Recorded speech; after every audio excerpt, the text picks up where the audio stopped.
हम जैसे ही पौधे में खाद डालते हैं और उसका जो रिज़ल्ट है ना, आपको ठीक तीसरे दिन ही मिल जाता है, क्योंकि खाद जो है वो इतनी फास्ट काम करती है पौधों में, और काम करने के साथ साथ में वो फल को मीठा और अच्छा भी बनाती है। आप जहाँ तक कि पल्प नहीं डालते होंगे, आप सोचते होंगे पल्प से फंगस होंगे, और ये बात आपने बिल्कुल ठीक कही है कि जो पल्प होता है उससे जब हम मिट्टी में डालते हैं तो उससे फंगस जो है वो हो जाते हैं। नमस्कार दोस्तों, स्वागत है आपका हमारे इस YouTube चैनल में। दोस्तों, जैसे कि आप देख रहे हैं, हमने आपको लगातार हर वीडियो के माध्यम से मोरिंगे का पौधा दिखाया। मोरिंगा का पौधा दिखाने की वजह क्या है? क्योंकि जैसे हमने आपसे कहा, हाल ही में वीडियो में शेयर किया था कि मोरिंगा का पौधा जो है वो स्वयं तो अपने लिए खाद तैयार करता ही है, लेकिन कई पौधों के लिए भी वो हर एक पौधों के लिए भी वो खाद तैयार करता है। और यही वजह है कि मोरिंगे के पौधे को हम या आप अपने टेरेस पर एक पौधा जरूर लगाना चाहिए। इसके लिए बहुत बड़े बहुत बड़े ड्रम की ज़रूरत नहीं है। ये छोटे से बकेट हो गया, छोटे कंटेनर में भी ये आराम से लग सकता है। जैसे हमने आपसे कहा कि कुछ समय इनका ऐसा होता है जब ये फूल देने के लिए बिल्कुल तैयार रहते हैं। साथ ही आपको बताना चाहूँगी कि जैसे आप देख रहे हैं ये पपीते, और ये बड़ा पपीता जो है वो बिल्कुल पकने के लिए तैयार हो गया है, और अब जो है इसमें खाद की बहुत ज़्यादा ज़रूरत है। साथ ही आपको बताना चाहूँगी, आज जो मैं आपको खाद बताने जा रही हूँ वो चाहे मोरिंगा का पौधा हो, चाहे पपीते का पौधा हो, या और कई भी हम आपको फलों के पौधे दिखा रहे हैं। और उस खाद को डालने का खास कारण क्या है वो भी चलिए हम आपको बताते हैं। उस खाद को डालने का यही कारण है कि जैसे ये बड़ा पपीता है, जब हम इसमें खाद डालेंगे ये पपीता बहुत जल्दी पकेगा। नहीं तो जिस तरीके से आप देख रहे हैं कि ये पौधे में है, लेकिन अभी भी इसे पकने में बहुत लंबा टाइम लगेगा। लेकिन जब हम इस तरह की खाद डालते हैं तो जो बड़े फल हैं वो पक जाते हैं जल्दी, और साथ में उनमें मिठास भी बहुत अच्छी आ जाती है। लेकिन इसके साथ ही जो छोटे फल हैं वो इतने अच्छे तरीके से लगे रहते हैं पौधे में, वो झड़ते नहीं हैं। साथ ही आपको ये चीज़ और ये भी बताना चाहूँगी, खाद डालने से हमारे जो पौधे हैं वो आगे आगे फल बनाने में भी और भी अच्छी तरीके से आगे फलों को और भी अच्छी तरीके से वो बिल्कुल बनाते हैं। इसीलिए हम आपको बोलना चाहेंगे कि खाद बहुत ज़्यादा ज़रूरी है, लेकिन खाद कैसी होनी चाहिए? एक ऐसी खाद होना चाहिए जिसमें फास्फोरस हो गया, पोटेशियम हो गया, कैल्शियम हो गया। ये सारी चीज़ें अगर एक ही चीज़ में आपको मिल जाए तो उस खाद से अच्छा और कुछ भी नहीं हो सकता। तो आपको क्या करना है, इसी तरीके से पपीते का पौधा हो या और भी पौधे हैं, चलिए वो भी आपको हम बताते हैं कि आपको किस किस में खाद की बहुत ज़्यादा ज़रूरत है। जैसे आप सभी जानते हैं, अनार के पौधे में अनार तो बहुत आ जाते हैं, उनमें बीज भी बहुत अच्छे हो जाते हैं। लेकिन जब आप उन अनारों को तोड़ेंगे और जब उसको सोचेंगे कि अब हम इसको खाएं, तो आप देखिएगा कि अनार के जो अंदर बीज होते हैं ना, उनमें खाली बीज ही रह जाते हैं, और उनमें रस जो होता है, जूस बहुत कम होता है। खाली वो बीजों से ही भरे जाते हैं। क्यों? क्योंकि उसमें बहुत ज़्यादा अच्छे से हमने खाद का ध्यान नहीं रखा। जैसे ही अनार के पौधे में फल बन जाए तो आपको सबसे पहले तो पानी का बहुत ज़्यादा ध्यान रखना है। पानी के साथ में एक ऐसी खाद का ध्यान रखना है जिससे कि जो अंदर के फल की मिठास बिल्कुल बनी रहे। चाहे वो अनार के दाने सफ़ेद हो या फिर लाल हो, आपको ये नहीं सोचना है कि ये सफ़ेद है तो हम इसमें कोई भी खाद डालेंगे वो मीठे नहीं होंगे। नहीं, सफ़ेद दाने होने से भी वो बहुत अच्छे मीठे होते हैं। तो आपको क्या करना है, जो खाद हम अभी आपको बता रहे हैं और जितने फलों के पौधे हम बता रहे हैं, आप क्या करिए, इनमें पानी और साथ में खाद का ध्यान बिल्कुल रखें। जिससे कि कई बार क्या होता है कि हम एक बार खाद दे देते हैं और सोचते हैं अरे हमने अभी तो दिया था, अब हम नहीं दे सकते। लेकिन आज जो हम खाद बता रहे हैं उसको आप समय समय पर देते रहेंगे तो आप देखेंगे कि आपके पौधे कितने अच्छे होते हैं। अगला फल है हमारा चीकू का, और चीकू आप देख रहे हैं कि किस तरीके से बहुत अच्छे इसमें बन रहे हैं लगातार। साथ ही नए चीकू जो है वो बिल्कुल आना शुरू हो गए हैं। इसके पहले हमने आपके साथ 2-3 तरह की खाद बिल्कुल शेयर करी है। ऐसा नहीं है कि आप वो खाद इन फलों में नहीं डाल सकते। हमने अपने वीडियो के माध्यम से आप लोग को बताया है कि जो भी खाद हम आपको बताते हैं वो सारी खाद सारे पौधों में बिल्कुल जा सकती है और सब फलों में भी जा सकती है, यहाँ तक कि फूलों में भी जा सकती है।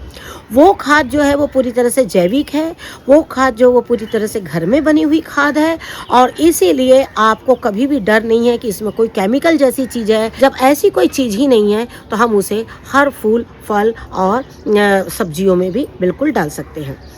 कभी भी गार्डनिंग को बिल्कुल आसान करिए। आसान करने का मतलब है खाद हमेशा ऐसी बनाइए जैसे हर पौधों में काम आ जाए। आप देख रहे हैं कि चीकू जो है वो बिल्कुल जड़ों से ही लगे हुए हैं। इसके पहले मैंने इसमें एक बार खाद डाल दिया है। ऐसे जो भी मैं सब्जियों में डालती हूँ, मैं सारी खाद इनमें भी डालती हूँ।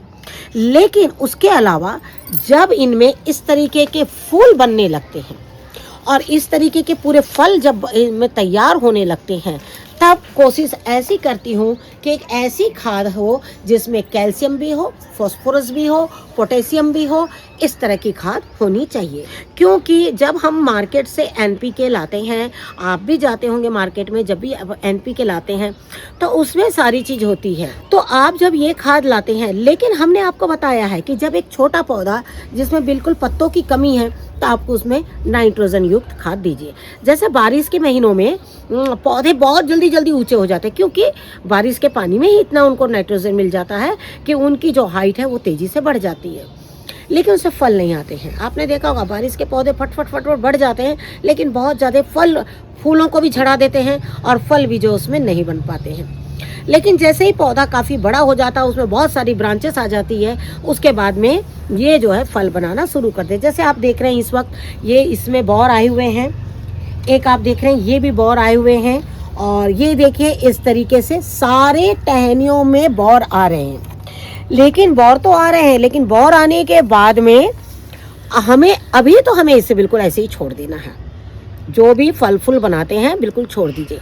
अब देखिए इसमें पानी आपको देना ही पड़ेगा। पानी जैसे होता है ना कि बौर आ गए तो आपको पानी नहीं देना, लेकिन कंटेनर है, तो जब कंटेनर है तो आपको कंटेनर में मैं आपको बताना चाहूँगी कि कंटेनर की मिट्टी को आपको हल्का गीला तो रखना पड़ेगा। साथ ही आपको एक चीज़ बहुत अच्छी, यहाँ हाथ लग गया है तो बता देती हूँ, साथ ही साथ आप देख रहे होंगे यहाँ पर, ये देखिए कितनी मिट्टी ढीली है। आप जानते हैं यहाँ पर क्या चीज़ है?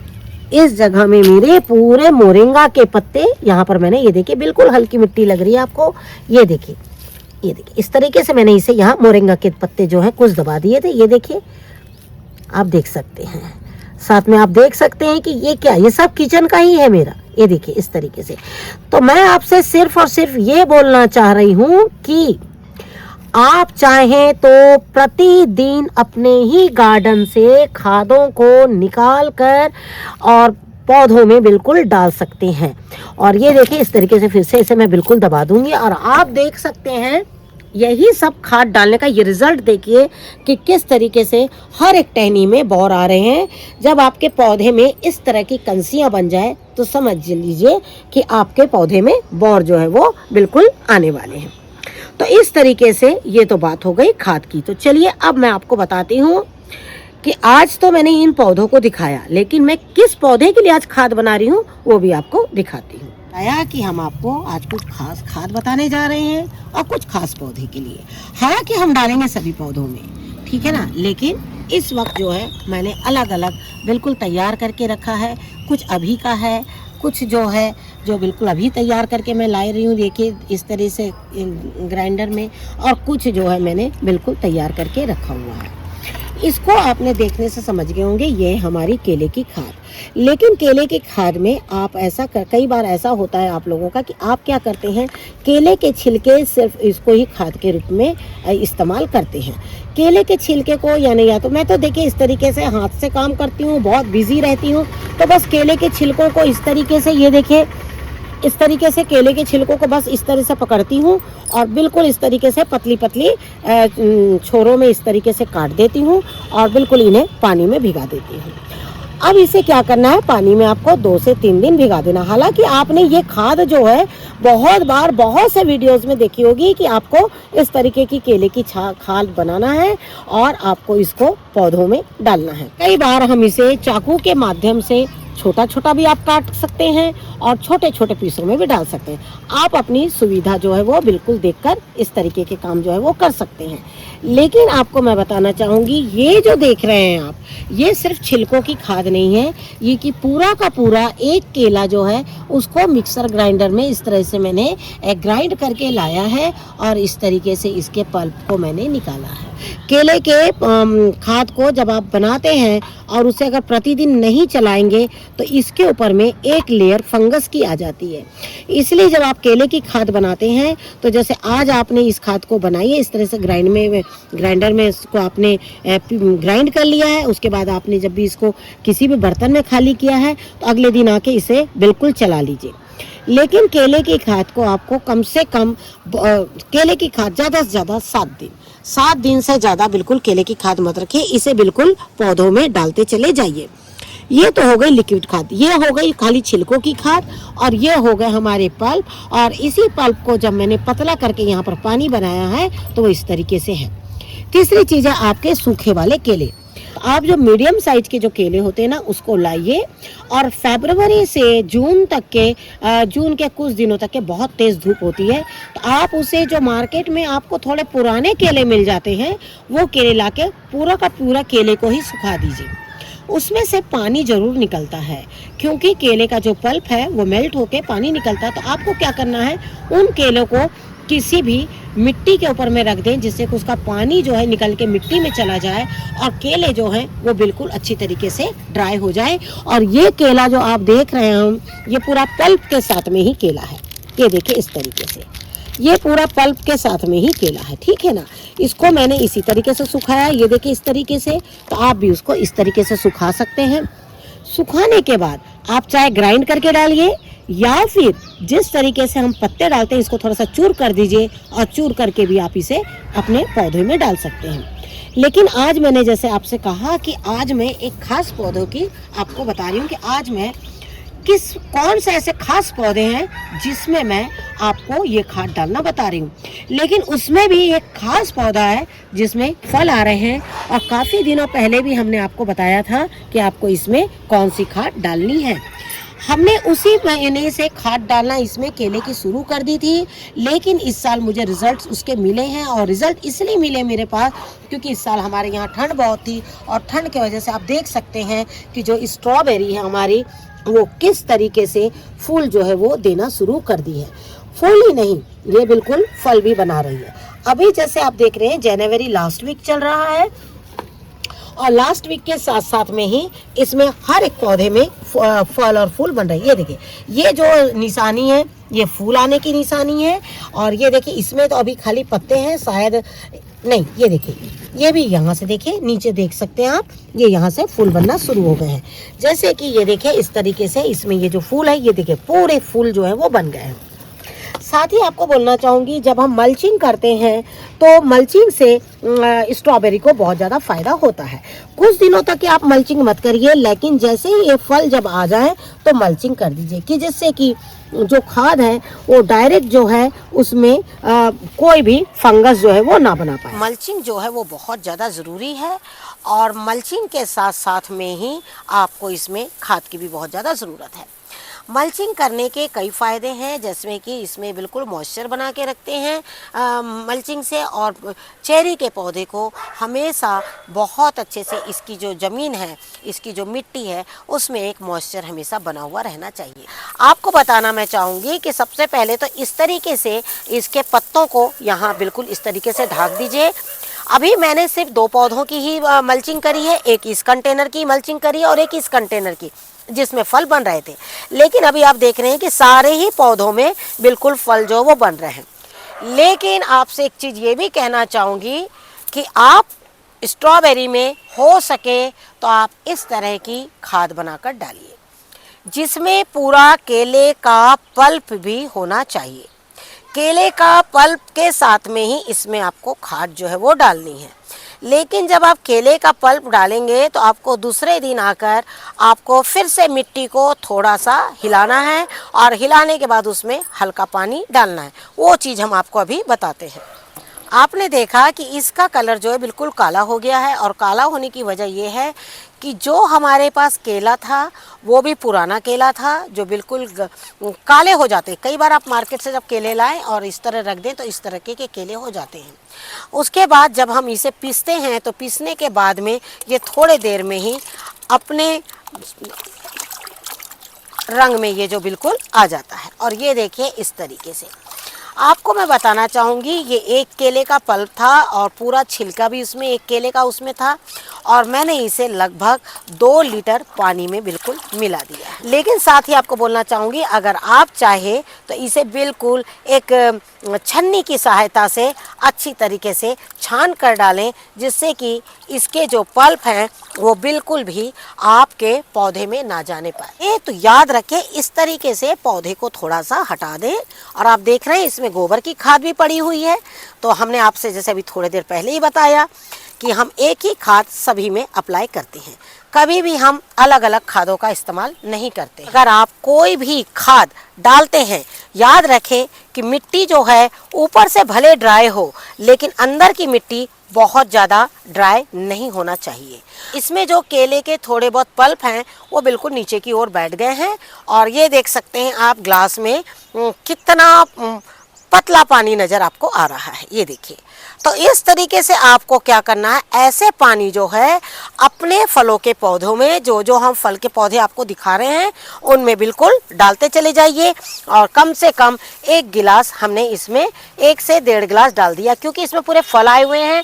और जब फल बन रहे हैं तो आपको पता है कि फलों को बढ़ाने के लिए, उसे रसदार बनाने के लिए, उसे मीठा बनाने के लिए खाद की थोड़ा ज़्यादा ज़रूरत होगी। और अगला पौधा है चीकू का। अगर आप चाहते हैं कि चीकू जो है वो बहुत जल्दी जल्दी बड़े हो, पके, या फिर जैसे आप देख रहे हैं छोटे छोटे ये जो चीकू आ रहे हैं आपके पौधे में, हर एक चीकू, ये जैसे ये फूल, ये जो फल में बदल रहे हैं, ये सारे चीकू अगर फल में बदल जाएं तो उसके लिए आपको क्या करना है, इस खाद को हर 15 दिन में बिल्कुल डालते चले जाना है।